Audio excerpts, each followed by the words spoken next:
Hello guys, good morning. મારું નામ સની ને ડેલી બ્લોગ બનાવું.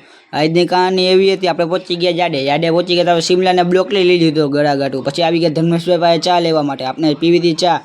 હવે ચા પીને થરે પહોંચ્યા, દાદાને ચા દેવા ગયા તો દાદા તો ગાજે કમ્પ્લીટ કરી નાખ્યા હતી. તો આપણા માટે સારું કહેવાય.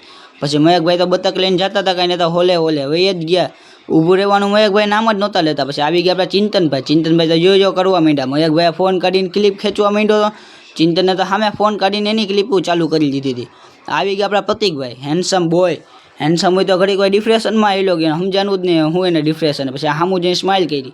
આપણો બીજો દોસ્ત આવીને પ્રતિકના દાંત કાઢવા માંડ્યો હતો, કાંઈ નહીં તો આની નંબર પ્લેટે બાકી એક નંબર હતી. પછી પ્રતિકના બીજા દોસ્તારો આવી ગયા હતા, ભૂરું ને કાળું. એ બેને આપણે રમાડી લીધા હતા. આપણે ઘરે આવી ગયા હતા, મયકભાઈની ઘરે ગયા હતા. કુશાલભાઈ તો ગેમે રમતા હતા ને જમવાય કહીને તો બે ગયા હતા. બોલો ભેગા એનો જીવ તો હજી ગેમમાં જ હતો. પછી મયકભાઈ જમવા બી ગયા હતા. આપણે તો એ શાક ને રોટલી કંઈક ખાતા હતા. પછી આપણે એને ભેગા જમી લીધું હતું. જમી કરી અમે લાલુ આટું જમવાનું કાઢી લીધું હતું. છાશ ને ભાત બે ચોરીને દઈ દીધા હતા. લાલુભાઈ તો ખાવા માંડ્યા હતા. પછી એને ખંજર આવી ગઈ કાનમાં ખંજર આવી ગઈ. મને કે ભાઈ વિડીયો ન ઉતારતો હતું. હવે પછી અમે બે ગયા હતા, એની બતક લઈને મયકભાઈને કહીને તો ઘરે જવા માટે. મળશે આપણે બીજા બ્લોગમાં, ને ફોલો કરી દેજો ને શેર કરજો.